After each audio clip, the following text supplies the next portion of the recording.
So the other day I was challenged to a duel in Turtle Pack by Lucas whose info will be in the description. His channel is mostly SAP, but I think he does play some other games as well. And yeah, I'd been commenting on the community section of his channel. He was, or he still is probably at time of recording, doing a vote to see which pet is strongest in each tier. So two pets get paired up in the same tier, and then you vote on which one you think is stronger, and then that pet advances to the next round of voting, and so on. I mean, I'd probably been annoying him. I was commenting on too many of the votes. So he asked if I would play him in a 1v1 in Turtle Pack, and I thought, yeah, absolutely, that's fine with me. It has been a long time since I've played any competitive 1v1. The last time I played a 1v1 game was with RevGT, and we were just playtesting my weekly pack. But, you know, how hard can it be? I've played hundreds and hundreds of hours of Turtle Pack. Well, it turns out it's harder than I thought it was, because it is so weird playing 1v1 competitively. I mean, although this was just a friendly match, I was trying to win. And it was very strange having not played it for months.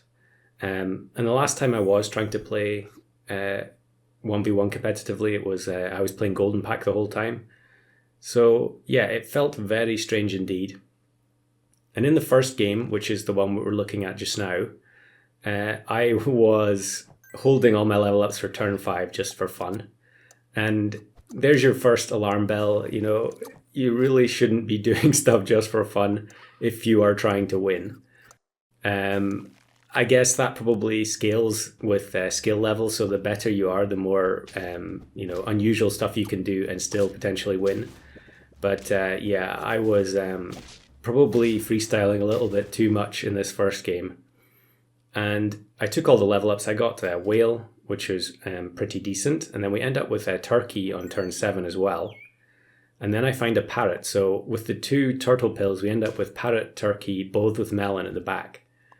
And I don't know if it was the best decision to take Turkey and Parrot here when my opponent has double Dolphin.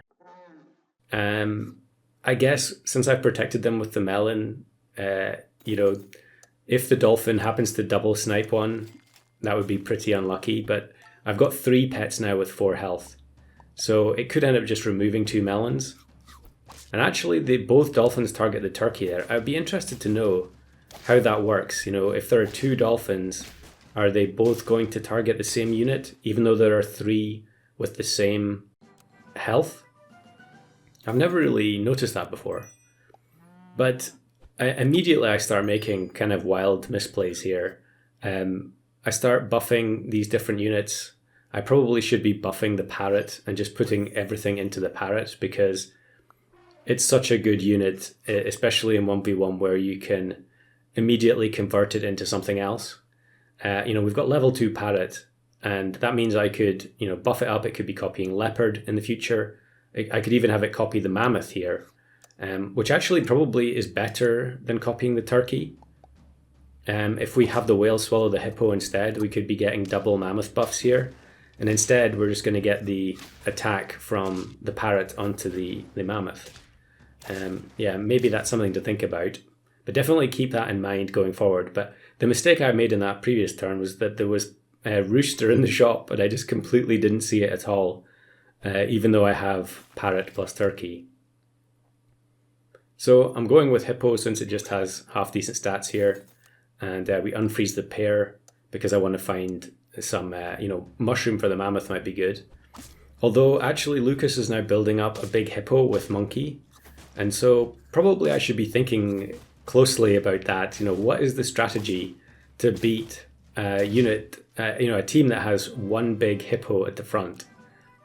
And the Dolphins have actually been combined together as well. So we're not so worried anymore about the weaker units being sniped.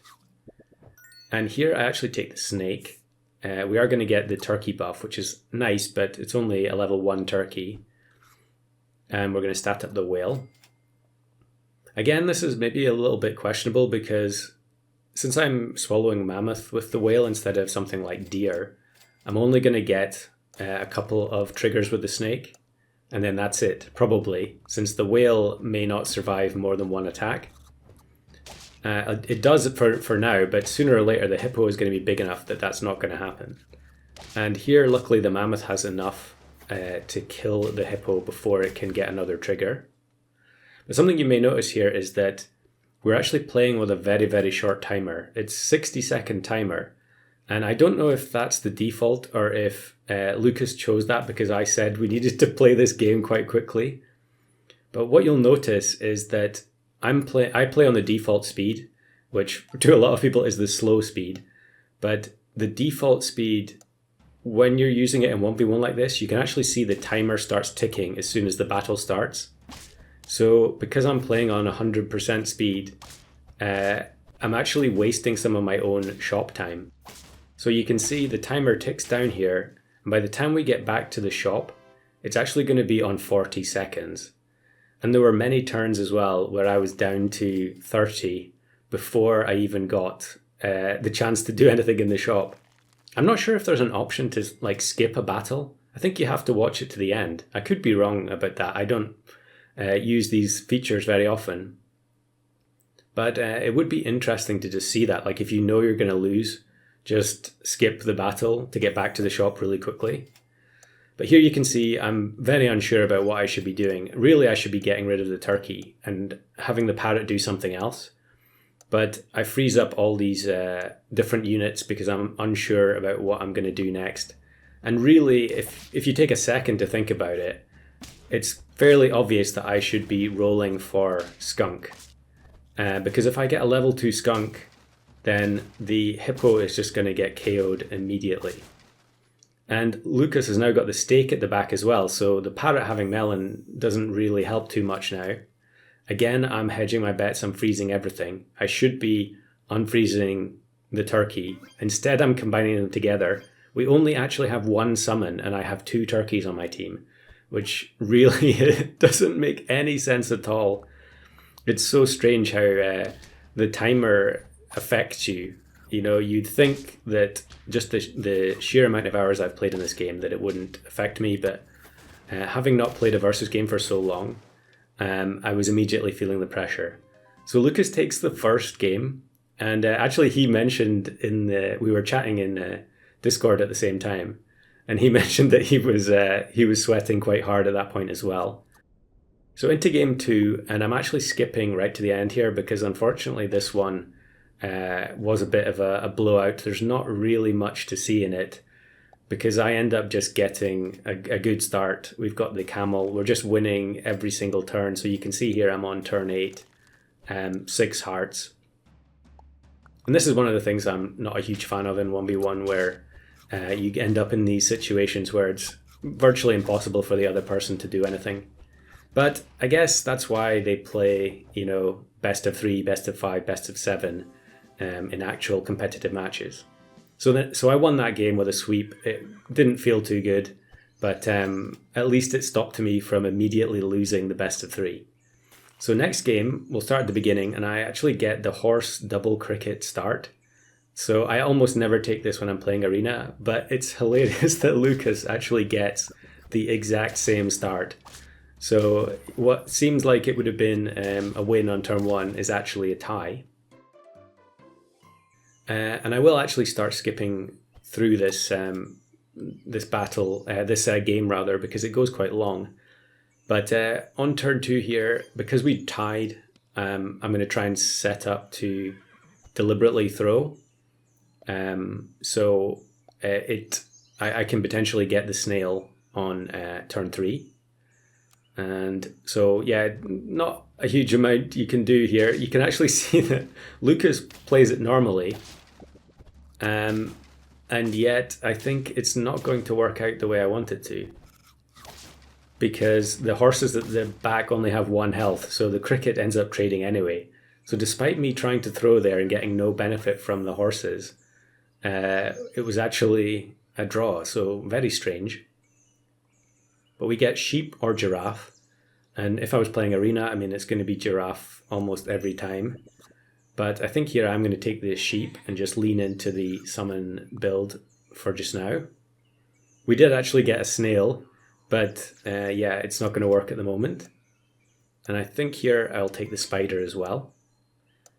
And yeah, am I going to move them around here? Okay, spider at the front. I guess that's in case the spider spawns another sheep.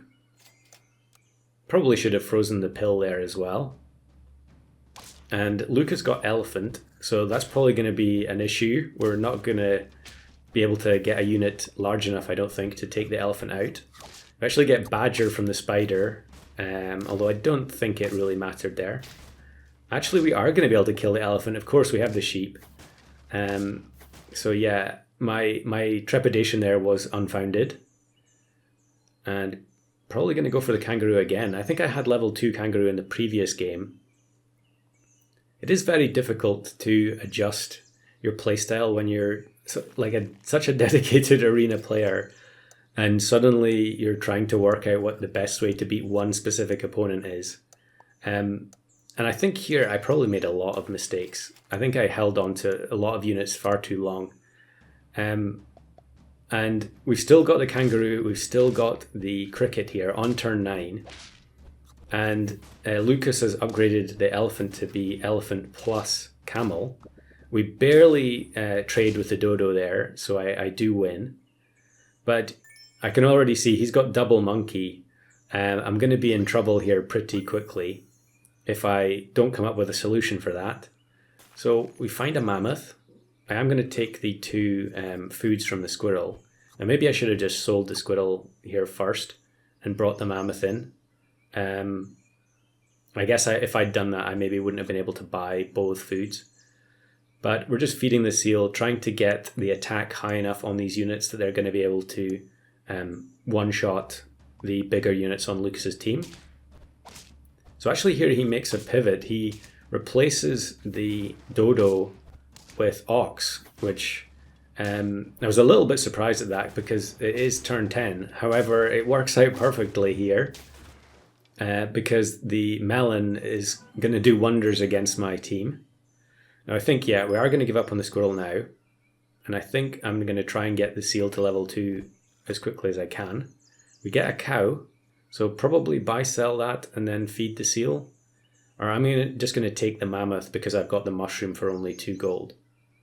It does feel bad putting mammoth up front when the opposing team has elephant camel. So you're essentially just giving them free triggers. But at the same time, I feel like I need to generate, more health for my team, since the seal is only giving attack. And yeah, I think we're probably still going to lose this turn, because the elephant is providing a lot of triggers to the camel. Yeah, we're going to get crushed. But we really need to search for some kind of a quick counter to the elephant, because otherwise we're just going to keep bleeding lives.